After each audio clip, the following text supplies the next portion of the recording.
আমার বন্ধুগণেরা, এখন বাজে 2:10। এই যে পেপার কাটছি, দেখো, কেননা পেপার শেষ হয়ে গেছে।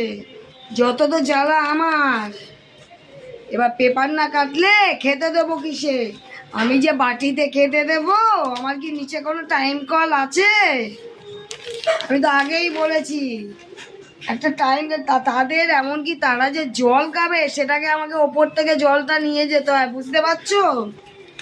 তাহলে ওই জন্য অনেকেই তো আমাকে বলে, দিদিভাই বাটিতে খেতে দিন, বাটিতে খেতে দিন।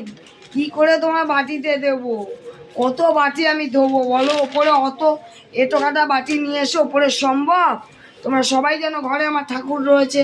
হ্যাঁ, তাহলে তাই বলি, ওরও মন পাই না লোকে, তারপরেও লোকের বড় বড় চ্যাটাং চ্যাটাং কথা।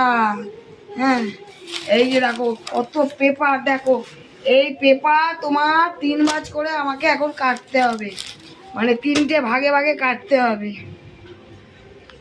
এই যে দেখো বন্ধুগণেরা কীভাবে পেপার কাটছি, এই যে এরকম লম্বা লম্বা করে 3 ভাগ। কেননা দেখো আমার তো, তোমরা দেখেছো সংখ্যা অনেক। অবশ্য আরেকটা কথা, আমি বাঁ হাতে তোমার কাটি, আমি ডান হাতে কোনো কাজ করতে পারি না। তোমাদের তো আগেই জানিয়ে দিলাম, আমি বাঁ হাত ছাড়া পারি না। যে কোনো রান্না বলো, ঘরের কাজ বলো, আমি বাঁ হাত ছাড়া কাজ করতে পারি না। তা যাই হোক, এইভাবে কাটছি। এবার এটাকে 2 ভাগ করবো তোমার। যাই হোক বন্ধুগণ, পেপার কাটা কমপ্লিট হলো। আমি কিন্তু এটা কেজি